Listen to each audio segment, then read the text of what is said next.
नमस्कार दोस्तों, SN electrical academy के यूट्यूब चैनल पे आपका स्वागत है। दोस्तों, हम निमी असाइनमेंट का इलेक्ट्रीशियन ट्रेड थ्योरी का सॉल्यूशन कर रहे थे।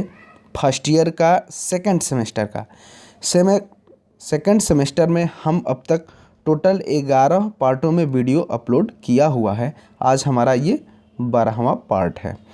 इस 12 नंबर पार्ट को यदि हम सॉल्यूशन फुल कर देते हैं तो हमारा आईटीआई फर्स्ट ईयर का पूरा निमी असाइनमेंट कंप्लीट हो जाएगा।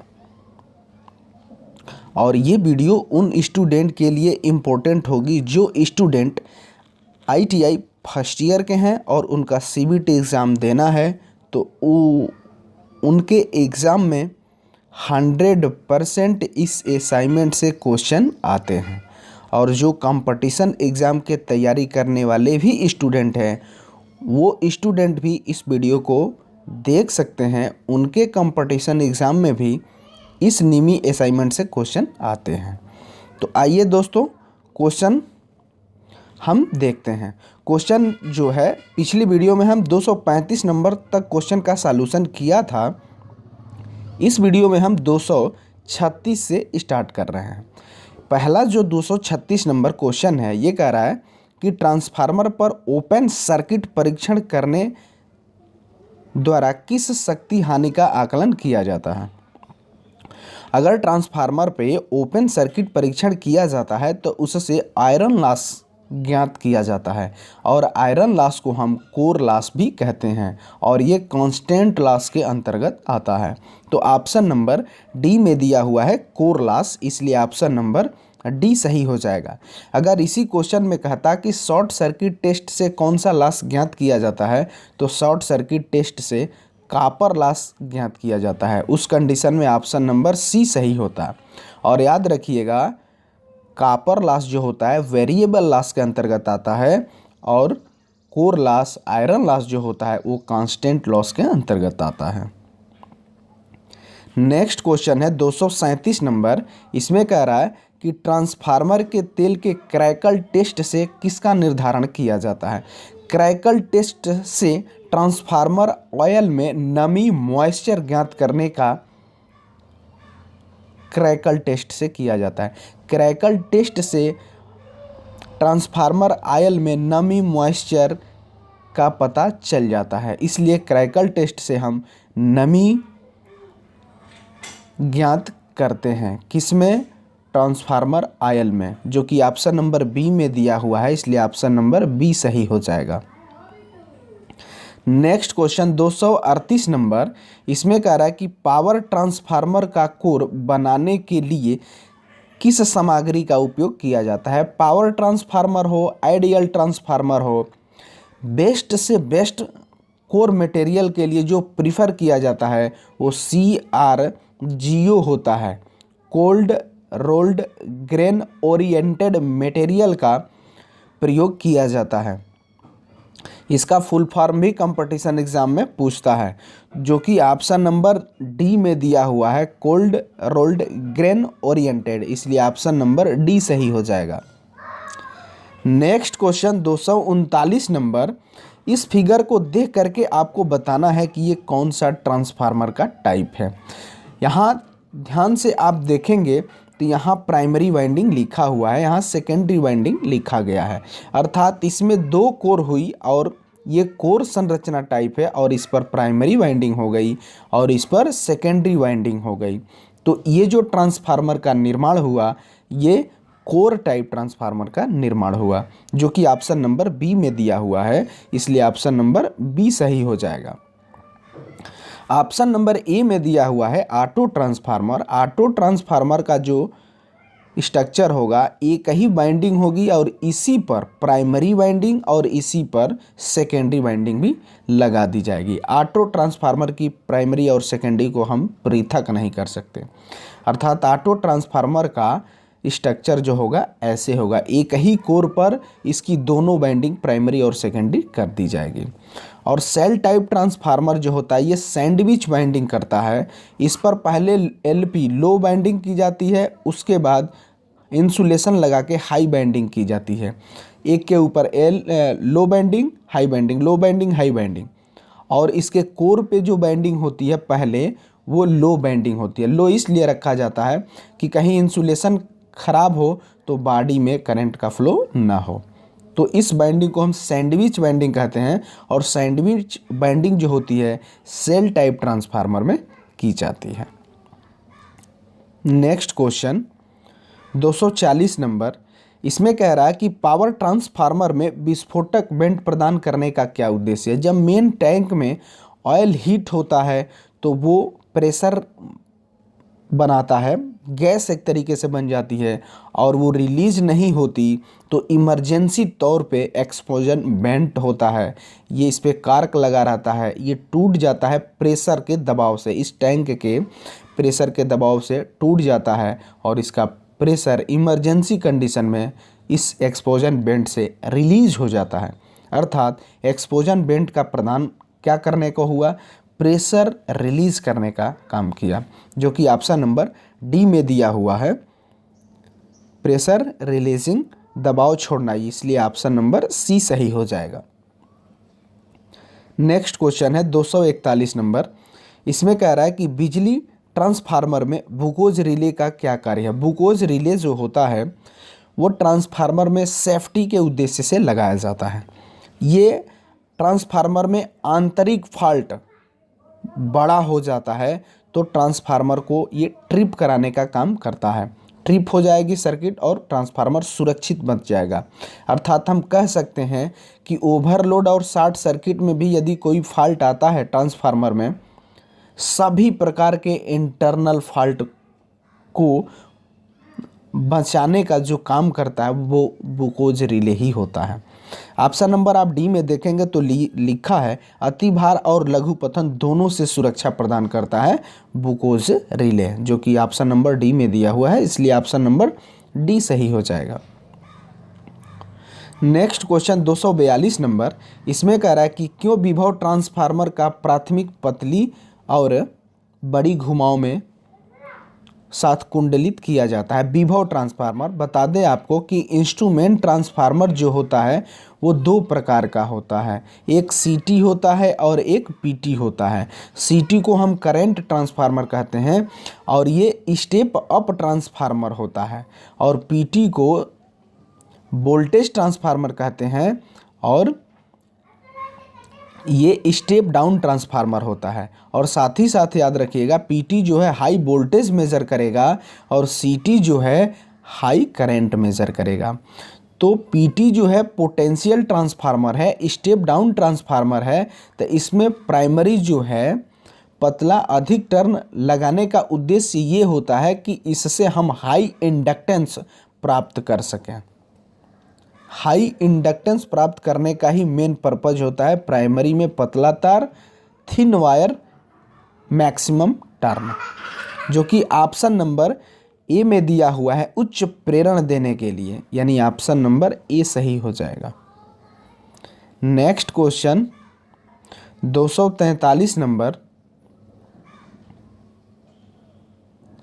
243 नंबर क्वेश्चन में कह रहा है कि वितरण ट्रांसफार्मर सामान्य रूप से डेल्टा में प्राइमरी और स्टार में सेकेंडरी क्यों कनेक्ट होती है। प्राइमरी डेल्टा में और स्टार सेकेंडरी, इसका मतलब होता है कि कभी भी डेल्टा कनेक्शन होता है ना, तो इसके आउटपुट से जो हमको मिलता है 3 वायर ही मिलते हैं। अर्थात डेल्टा से हमें न्यूट्रल पॉइंट नहीं मिलता, जबकि स्टार से हमको न्यूट्रल पॉइंट मिलता है। तो डेल्टा कनेक्शन होता है तो उसमें 3 फेज 3 वायर ही होता है, लेकिन स्टार में होता है 3 फेज 4 वायर मिल जाता है। ऐसा क्यों? क्योंकि स्टार में एक न्यूट्रल पॉइंट मिल जाता है। अर्थात जहाँ भी हमको 3 फेज 4 वायर प्रणाली व्यवस्था का उपयोग करना हो, आवश्यकता हो, वहाँ पे हम स्टार कनेक्शन का प्रयोग करते हैं। और आप जानते भी हैं कि ट्रांसफार्मर की प्राइमरी वाइंडिंग जो होती है वो सप्लाई से कनेक्ट होती है और सेकेंडरी वाइंडिंग जो है लोड से कनेक्ट होती है। यही कारण है कि इसकी सेकेंडरी वाइंडिंग को स्टार से कनेक्ट किया गया है। क्यों? क्योंकि हो सकता है कंज्यूमर को 3 फेज 4 प्रणाली व्यवस्था की ज़रूरत हो, तो आपको सेकेंडरी में स्टार ही कनेक्ट करना पड़ेगा, क्योंकि स्टार कनेक्ट करने से हमको 3 फेज 4 वायर मिलेगा, एक न्यूट्रल पॉइंट मिलता है, वही 4 पॉइंट होता है।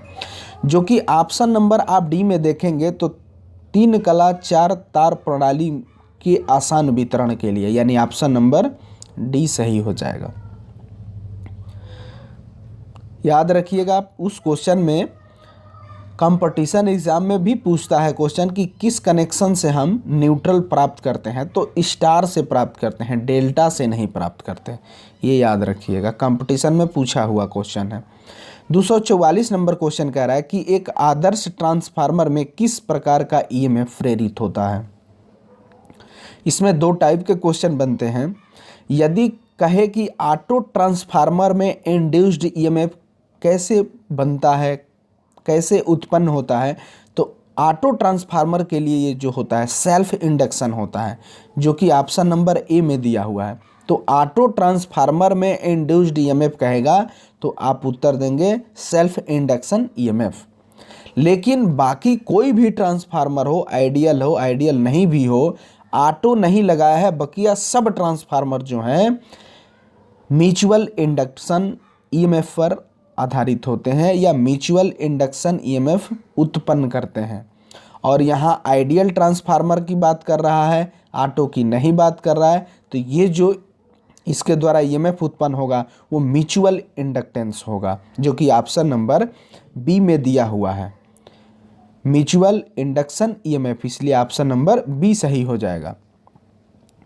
नेक्स्ट क्वेश्चन 245 नंबर, इसमें कह रहा है कि एक ट्रांसफार्मर में तांबे के नुकसान का निर्धारण कैसे किया जाता है, अर्थात तांबे का कॉपर लॉस हानि कैसे ज्ञात करेंगे। तो कॉपर लॉस ज्ञात करने के लिए शॉर्ट सर्किट टेस्ट होता है, जो कि ऑप्शन नंबर सी में दिया हुआ है, इसलिए ऑप्शन नंबर सी सही हो जाएगा। और याद रखिएगा, कॉपर लॉस जो होता है वो वेरिएबल लॉस के अंतर्गत आता है। अगर यहीं पे क्वेश्चन में आयरन लॉस का नुकसान करने के लिए पूछता कि कैसे ज्ञात करते हैं, तो उसके लिए ओपन सर्किट टेस्ट होता है। और आयरन लॉस जो होता है वेरिएबल लॉस कांस्टेंट लॉस के अंतर्गत आता है। कॉपर लॉस वेरिएबल लॉस होता है और आयरन लॉस कांस्टेंट लॉस होता है। नेक्स्ट क्वेश्चन है 246 नंबर, इसमें कह रहा है कि फेराइट कोर का उपयोग रेडियो रिसीवर में क्यों किया जाता है। फेराइट कोर का उपयोग रेडियो रिसीवर में हम करते हैं। फेराइट कोर याद रखिएगा, हाई फ्रीक्वेंसी वाले ट्रांसफार्मर में फेराइट कोर मटेरियल वाली ही बाइंडिंग प्रयोग की जाती है। और साथ ही साथ फेराइट कोर अगर रेडियो रिसीवर में करते हैं तो उसमें मेन उद्देश्य होता है कि जो कांस्टेंट लॉस होते हैं उनको कम से कम करने का काम फेराइट कोर रेडियो रिसीवर में करता है। ऑप्शन जो ए है, नियत हानियों को कम करने के लिए, यानी कांस्टेंट लॉस को कम से कम करने के लिए, यानी ऑप्शन नंबर ए सही हो जाएगा। नेक्स्ट क्वेश्चन है 247 नंबर। 247 नंबर क्वेश्चन है, इसमें कह रहा है कि बड़े ट्रांसफार्मर के चरणबद्ध कोर व्यवस्था का क्या फ़ायदा है। इंग्लिश साइड में आप देखेंगे तो स्टेप्ड कोर लिखा है। स्टेप्ड कोर का मतलब होता है उस बाइंडिंग में कॉपर का कम से कम उपयोग करना स्टेप्ड कोर कहलाता है। यहाँ स्टेप्ड कोर ही पूछा है, इसलिए हम इसका आंसर देंगे तांबे के उपयोग को कम करता है। ऑप्शन जो ए है वो तांबे के उपयोग को कम करता है, इसलिए ऑप्शन नंबर ए सही हो जाएगा। अगर यहीं पे लेमिनेटेड कोर कहता तो उस कंडीशन में आप किसको रिड्यूस करते कम से कम करने के लिए, तो भंवर धारा हानियों को कम करने के लिए उस कंडीशन में। लेकिन यहाँ स्टेप्ड कोर कहा है, इसलिए ऑप्शन नंबर ए हो जाएगा, कॉपर को कम करना। कॉपर का कम से कम उस बाइंडिंग में हम यूज करेंगे स्टेप्ड कोर से। नेक्स्ट क्वेश्चन है 248 नंबर, इसमें कह रहा है कि ट्रांसफार्मर में नमी को रोकने के लिए ब्रीदर में किस सामग्री का प्रयोग किया जाता है। ये ब्रीदर हो गया, इस ब्रीदर में हम सिलिका जेल डाल देते हैं। जब सिलिका जेल डालते हैं और ट्रांसफार्मर पर लोड रहता है, जब लोड हटाया जाता है तो ट्रांसफार्मर सांस लेता है, मतलब बाहर की वायु को अपने अंदर खींचता है, उस कंडीशन में इसके अंदर वायु जाती है, तो वायु जो जाती है वो हो सकता है वायु में नमी भी हो, उसको वायु में उपस्थित नमी को ये सिलिका जेल जो इसके ब्रीदर के अंदर भरा है वो सोख लेता है और ड्राई एयर को उसके अंदर टैंक में भेजने का काम करता है सिलिका जेल। और यहाँ पूछा था कि ब्रीदर में वो कौन मटेरियल भरते हैं, तो वो सिलिका जेल भरते हैं, जो कि ऑप्शन नंबर ए पर दिया हुआ है, इसलिए ऑप्शन नंबर ए सही हो जाएगा। और याद रखिएगा, अच्छी सिलिका जेल जो होती है, जो नमी सोखने वाली होती है अच्छी, वो ब्लू होती है, नीली होती है, और जो नमी सोखते सोखते जब खराब के कंडीशन पे आती है तो उस समय गुलाबी या सफ़ेद हो जाती है। नेक्स्ट क्वेश्चन है 249 नंबर। इसमें कह रहा है कि ऑटो ट्रांसफार्मर का नुकसान क्या है। ऑटो ट्रांसफार्मर प्रीवियस अभी क्वेश्चन में हम बताए थे कि इसमें एक ही कोर होगी, एक ही कोर पे इसमें प्राइमरी और इसी पर सेकेंडरी वाइंडिंग दोनों कर दी जाएगी। अर्थात इसका दोष जो होता है, इसके प्राइमरी और सेकेंडरी को हम कभी अलग नहीं कर सकते, यही एक दोष होता है ऑटो ट्रांसफार्मर में। ऑप्शन जो ए है अधिक हानि नहीं, बी जो है वजन में, भारी वजन में ये हल्का होता है, ये भी नहीं होगा, सी जो है खराब वोल्टेज रेगुलेशन, ये भी नहीं होगा, डी ऑप्शन है द्वितीयक बाइंडिंग को अलग नहीं कर सकते, इसलिए ऑप्शन नंबर डी सही हो जाएगा। Next question 250 number. इसमें कह रहा है कि पोल समायोजित वितरण ट्रांसफार्मर में किस शीतलन विधि का उपयोग किया जाता है। पोल एडजस्टमेंट ट्रांसफार्मर है और ये डिस्ट्रीब्यूशन ट्रांसफार्मर है। तो डिस्ट्रीब्यूशन ट्रांसफार्मर का ये मेन टैंक हो गया, यहाँ से ये पाइप लगा दी जाती है दोनों साइड और इसमें तेल घूमता रहता है। इसके लिए इसको क्षेत्रफल ज़्यादा मिल जाता है और ये वायुमंडल से भी एयर पा करके इस पाइप से जब तेल ऑयल घूमता है तो वो ठंडा होता रहता है। अर्थात ऑयल नेचुरल और एयर नेचुरल के द्वारा डिस्ट्रीब्यूशन ट्रांसफार्मर शीतलित होता है, जो कि ऑप्शन नंबर डी में दिया हुआ है, ऑयल नेचुरल एयर नेचुरल द्वारा, इसलिए ऑप्शन नंबर डी सही हो जाएगा। नेक्स्ट जो क्वेश्चन है वो 251 नंबर है और ये वेरी मोस्ट क्वेश्चन है कंपटीशन एग्जाम से पर्पज से और सीबीटी आईटीआई एग्जाम के भी पर्पज से। इसमें कह रहा है कि ट्रांसफार्मर कोर में स्टील और सिलिकॉन की मात्रा क्या होती है। ये सीटीआई एंट्रेंस एग्जाम में भी ये क्वेश्चन आया हुआ है। तो इसमें ट्रांसफार्मर कोर में स्टील और सिलिकॉन की मात्रा, स्टील की जो मात्रा होती है वो 93% होती है और सिलिकॉन की जो मात्रा होती है वो 7% होती है, जो कि ऑप्शन नंबर आप देखेंगे तो सी में दिया हुआ है, स्टील 93% एंड सिलिकॉन 7%, इसलिए ऑप्शन नंबर सी सही हो जाएगा। 252 नंबर क्वेश्चन।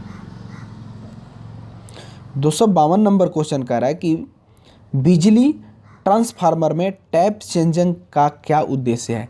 तो आप जानते भी होंगे कि प्राइमरी वाइंडिंग सप्लाई से कनेक्ट होती है और सेकेंडरी वाइंडिंग लोड से कनेक्ट होती है। अर्थात प्राइमरी टैप चेंजर जो होता है वो सेकेंडरी वाइंडिंग में ही लगाया जाता है या हाई वोल्टेज वाइंडिंग में लगाया जाता है और इसका मुख्य उद्देश्य होता है वोल्टेज को अपनी इच्छा अनुसार वेरिएशन करना, स्टेप अप स्टेप डाउन करना, मतलब वोल्टेज के लेवल को कम या अधिक करना अपनी इच्छा अनुसार। ऑप्शन जो ए दिया हुआ है वो प्राइमरी वोल्टेज स्थिर बना, प्राइमरी तो सप्लाई से कनेक्ट होती है, इसका तो प्रश्न ही नहीं बनता। बी जो है वितरण में वोल्टेज अनुपात बदलने के लिए, डिस्ट्रीब्यूशन में वोल्टेज लेवल को बदलने के लिए, यानी ऑप्शन नंबर बी सही हो जाएगा। तो दोस्तों आज हमने सेकेंड सेमेस्टर भी समाप्त कर दिया, पूरा निमी असाइनमेंट। तो जो स्टूडेंट आईटीआई फर्स्ट ईयर के हैं और उनका सीबीटी एग्ज़ाम उनको देना है तो उनका हमने कंप्लीट सेमेस्टर 1 और सेमेस्टर 2 दोनों का सॉल्यूशन कर दिया है। आज सेकंड सेमेस्टर भी समाप्त हो गया और ये पूरी वीडियो इस चैनल पे प्लेलिस्ट बनी हुई है ITI इलेक्ट्रीशियन फर्स्ट ईयर के नाम से। उसमें हमने सेमेस्टर 1 और सेमेस्टर 2 दोनों का सॉल्यूशन सीरियल वाइज से रखा हुआ है। तो आपको CBT एग्ज़ाम देना है और साथ ही साथ कंपटीशन एग्ज़ाम भी देना है और इसको आप देखना चाहते हैं तो आप चैनल के प्लेलिस्ट में जाइए और वहाँ पे ITI electrician trade first year के नाम से वीडियो वहाँ पे आपको प्लेलिस्ट बनी है, उसमें आपको लगातार कंटिन्यूअस वीडियो मिल जाएगी, क्रम से आप देख सकेंगे। और दोस्तों साथ ही साथ हम निवेदन करते हैं कि इस वीडियो को ज़्यादा से ज़्यादा लाइक करें, शेयर करें और यदि आप इस चैनल पर नए हैं और अभी तक चैनल को सब्सक्राइब नहीं किया है तो प्लीज़ दोस्तों चैनल को सब्सक्राइब कर लें। और हमने फर्स्ट ईयर का तो पूरा सॉल्यूशन कर दिया, निमी असाइनमेंट का ये 100% आपके CBT एग्ज़ाम में हूबहू क्वेश्चन मिलेगा। अब सेकेंड ईयर का भी हम इसी तरीके से जैसे फर्स्ट ईयर का पूरा सॉल्यूशन किए उसी तरीके से सेकेंड ईयर का भी हमने कुछ किया हुआ है। कुछ का मतलब सेकेंड ईयर में भी 3 सेमेस्टर और 4 सेमेस्टर आते हैं, तो 3 सेमेस्टर का हमने सॉल्यूशन कर दिया है। चौथे सेमेस्टर का भी हम सॉल्यूशन इसी तरीके से जैसे फर्स्ट ईयर का किए उसी तरह से उसका भी कर देंगे और उसकी भी एक प्लेलिस्ट बनी हुई है ITI इलेक्ट्रीशियन सेकेंड ईयर के नाम से, तो उसमें भी धीरे धीरे वीडियो अपलोड होती जाएंगी। तो आप ITI के फर्स्ट ईयर और सेकेंड ईयर दोनों स्टूडेंट के लिए फुल डिस्कशन हमने कर दिया। अभी तो फर्स्ट ईयर का फुल कर दिया, सेकेंड ईयर में थोड़ा सा बचा हुआ है, उसको भी हम करके प्लेलिस्ट में डाल देंगे। तो सभी स्टूडेंट इसको अच्छे से देखें, समझें और यदि किसी क्वेश्चन पे आपको डाउट हो जाता है तो हमें कमेंट बॉक्स में कमेंट करिए, हम उसका रिप्लाई आपको ज़रूर देंगे। और दोस्तों साथ ही साथ आपसे एक मेरा निवेदन रहेगा कि इस चैनल को आप सभी स्टूडेंट अधिक संख्या में सपोर्ट करें ताकि मैं आपको लाइव क्लास पढ़ा सकूं। अभी हमें YouTube द्वारा अनुमति नहीं मिल पा रही है लाइव क्लास चलाने के लिए। अगर आप सभी स्टूडेंट अधिक संख्या में इस चैनल को सपोर्ट कर देंगे तो हमें YouTube द्वारा ऑनलाइन परमिशन मिल जाएगी। तो उसके बाद मैं आपको इसी चैनल पे 1 घंटे इलेक्ट्रीशियन ट्रेड थ्योरी और साथ ही साथ 1 घंटे वर्कशॉप कैलकुलेशन पढ़ाऊँगा। तो इसी उम्मीद के साथ कि आप मेरा सपोर्ट ज़रूर करेंगे। इस वीडियो में बस इतना ही, तब तक के लिए बाय बाय, टेक केयर।